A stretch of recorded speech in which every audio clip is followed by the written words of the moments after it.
What's up guys, Brad Danger here, and if you bought any of these cars, well, you might want to look away. We are counting down the top 10 cars, trucks, and SUVs with the biggest resale value nosedive from last year to this year. Some of these rides lost tens of thousands of dollars in 1 year. One EV on this list pretty much fell off of a cliff. Buckle up because we're starting off with the Hyundai Sonata. Yes, starting off at number 10 is the sensible family sedan that's not so sensible for your wallet, the 2024 Hyundai Sonata. Sticker price on this new Sonata is around 30 grand, but fast forward to 2025 and many are selling for barely 20 grand. That's roughly a 1/3 drop in value in 365 days. Ouch. Why the big dip? Well, sedans just aren't as hot as SUVs these days, and Hyundai piles on rebates and fleet sales, which hurts resale. Plus, Sonata owners tend to drive these things into the ground thanks to the 10-year warranty. So by the time that they hit the used market, they're worth roughly half the original price. Long story short, it's a great car to buy used. Not so great if you bought it new last year. And real quick, there's nothing like a little Huracan Performante V10 in the morning. Okay, if you've ever imagined yourself turning heads in a jaw-dropping supercar, you are in the right place. Sign up. Sign up for the Ideal Collective. Right now, it is completely free, and I've linked to it in the pinned first comment down below. And just by signing up, you'll be the first to know about the first Ideal car giveaway ever. Spots are limited, so sign up today. Again, it's in the pinned first comment, and now, back to the show.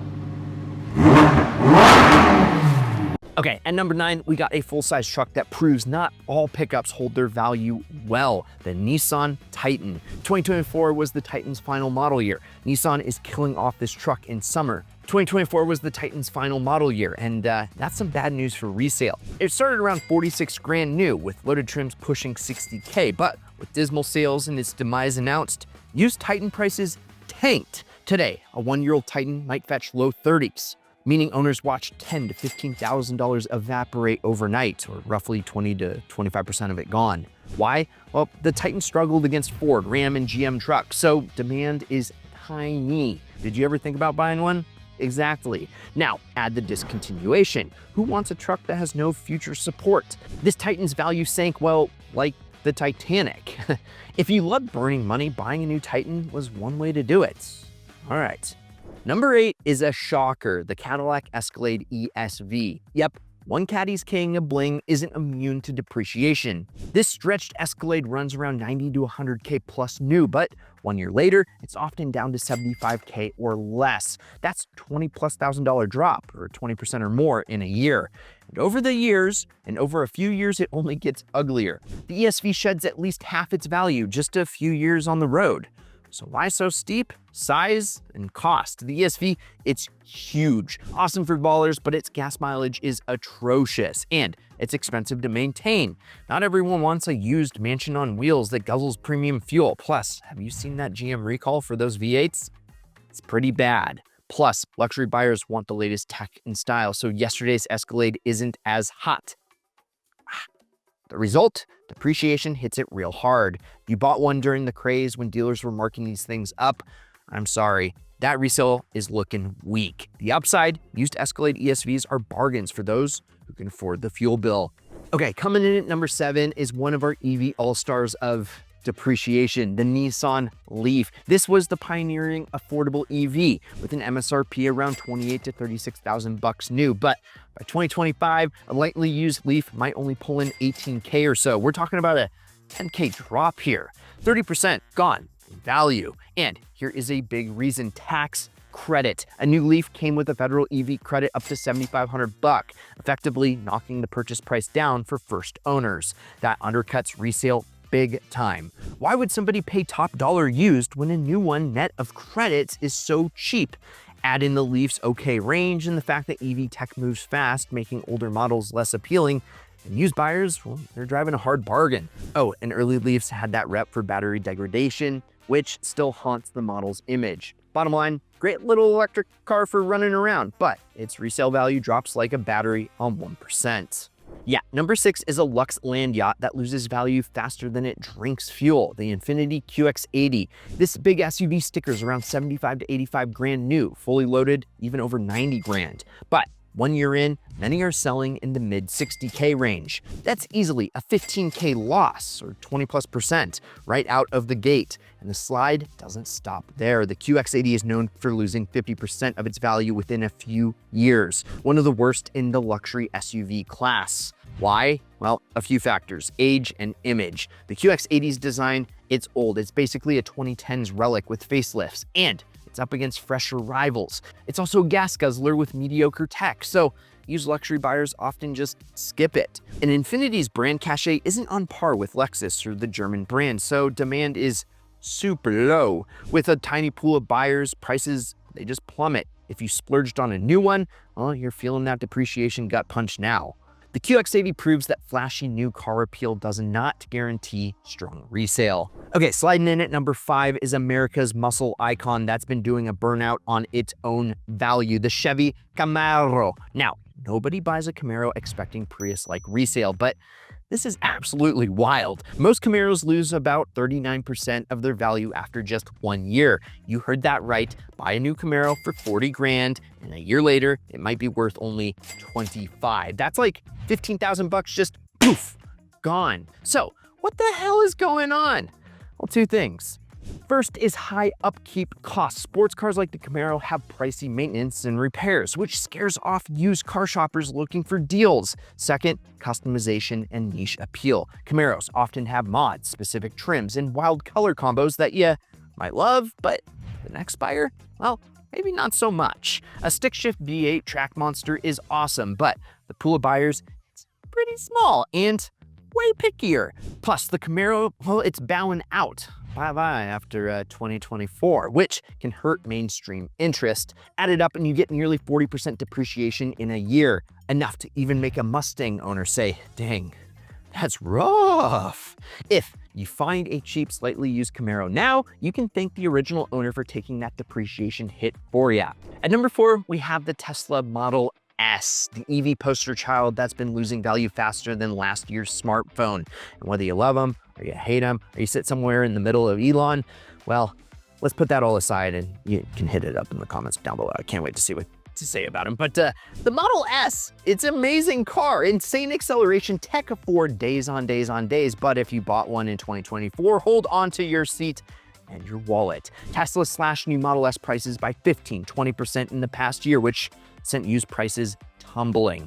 An entry Model S that was 95 grand new might only get 75K or less now. That's a $20,000 drop, or around 25% easy. So why the hit? Well, Tesla's aggressive price cuts and constant upgrades are great for new buyers, but they kill resale. When a brand new Model S suddenly gets much cheaper, nobody's paying top dollar for your used one. I don't care how nice it is. Also, the EV market is evolving so fast. Every year, the Model S faces fresher competition and improved tech. Heck, Tesla's own newer batteries and features. Studies show even EV prices overall fell roughly 15% recently, with Tesla responsible for much of the decline. The Model S is living that reality. On top of that, many early Model S owners enjoyed big tax credits, so the used market is adjusting for that too. Long story short, the Model S might be quick, but its value is in a quick freefall. If you won, well, 2025 might be your chance to snag a deal. Just don't look if you were the one who paid full price last year. Number 3 is the executive limo that defines luxury depreciation, the BMW 7 Series. This flagship bimmer can easily top 100K new, but its value drops like a stone once it's off the lot. We're talking nearly 30% down in the first year, and that's for just a typical 7 Series. Buy the highest trim, and you're gonna see more than that. And over 5 years, on average, the 7 Series loses about 67% of its original value, roughly $65,000 gone. Yikes. Why does the 7 Series crash so hard? Well, first, luxury sedans have a limited audience in the used market. That CEO spec 740i that was leased for 2 years, when it's returned, secondhand buyers aren't lining up to pay big bucks for a complex, out-of-warranty German sedan. Used car shoppers don't value all those new car bells and whistles as much. Plus, BMW just launched a brand new 7 Series generation with wild new styling and an electric i7 version, which made the 2020 to 2022 models look instantly dated. And the fact that many luxury buyers prefer a fresh warranty, and you've got a recipe for rapid depreciation. As the analyst put it, the used market doesn't prioritize that premium badge or fancy tech the same way new buyers do. So the Porsche 7 Series goes from ultimate driving machine to ultimate depreciation machine. So pro tip, if you must buy a 7, buy one lightly used and let someone else eat that first 30 to 50K depreciation loss. Number 2 on our list is a car that proves exotic Italian flair doesn't equal strong resale, the Maserati Gibli. The Gibli sedan isn't cheap at all, around 80 to 90K new, easily over 6 figures for some top trims, but boy does it plummet in value, baby. Over a year or so, many Giblis are going for 30 to 40% less than new, and in the long run, it's among the worst of the worst, about 64 to 65% of its value gone after 5 years. That could be a $70,000 loss on high-spec models. So why such a free fall? For starters, Maserati's reputation, it doesn't help. They're exclusive, but also known for questionable reliability and high maintenance costs. And used Giblis out of warranty scare off a lot of buyers. I mean, who needs a $2,000 oil change? Am I right? Also, Maserati flooded the market a bit by making more Giblis than true demand, often leased cheap, so used lots are full of off-lease Giblis looking for some love. And here's the kicker, Maserati discontinued the Gibli in 2023 to refocus on newer models, so no 2024 Gibli at all. It's the end of the line. That means future parts and support are iffy at best, and the model's prestige is kind of a dead end, further hammering its value. In short, the Gibli looks and sounds exotic. But depreciation-wise, it is brutal. If you bought one new, I feel for you. Its value, well, it went down, down, down like a bad stock. On the bright side though, if you've ever dreamed of owning a Maserati for Hyundai money, a used Gibli might be your chance. It's cheaper than a Civic. And now, the #1 biggest depreciation champion, drumroll, yes, the Jaguar I-Pace. This fancy all-electric SUV had an MSRP pushing 70K plus, but its resale value trajectory is absolutely dismal. Yeah, after just a couple of years, many I-Paces are selling for under 30 grand. In fact, one study found the I-Pace loses a staggering 72% of its value in 5 years, the worst of any car in recent memory. That's like 50K gone, poof, which is insane. Even in the first year, owners saw tens of thousands of dollars just disappear. So what on earth happened? Well, the I-Pace is a perfect storm of depreciation factors. It's an EV from a smaller luxury brand, and EVs, as we've learned, drop value quickly as tech evolves. The I-Pace was groundbreaking back in 2019, but newer EVs soon outclassed its range and tech. Jaguar also didn't market it strongly in the US, so demand was low to begin with, meaning heavily discounted new ones and painful depreciation for used. There were reports of dealers slashing prices on new I-Paces and still struggling to sell them, and Jaguar's own situation didn't help. The company has been in flux, pivoting to an all-EV lineup and even pulling out some models for the US. With a poor brand reliability perception and few dealers, used luxury buyers aren't chasing the I-Pace. As one report put it, EVs depreciate like customer tech. The I-Pace is the poster child of that. Massive initial price plus low demand plus rapid tech progress equals disaster for resale. If you bought one new, it's like watching your money drive off a cliff. On the flip side, if you want a luxury EV bargain and don't mind owning a discontinued model, a used I-Pace gives you a lot of car for the cash. Just be ready for that depreciation ride. It's pretty steep. And there we have it. Those are the 10 biggest resale losers in today's market. Which one were you surprised? Which one you weren't? Do you have any good, bad, or ugly stories about the ones on this list? Let us know in the comments below. Also, go to winthisIdealCar.com to get entered for free to win our very first ideal car. I've linked to it in the pinned first comment down below. And if you enjoyed the vid, like, subscribe, turn on that notification bell. Check out these ideal vids. I'm Brad. This is Ideal. We'll catch you next week, and promise me one thing: keep living the ideal lifestyle.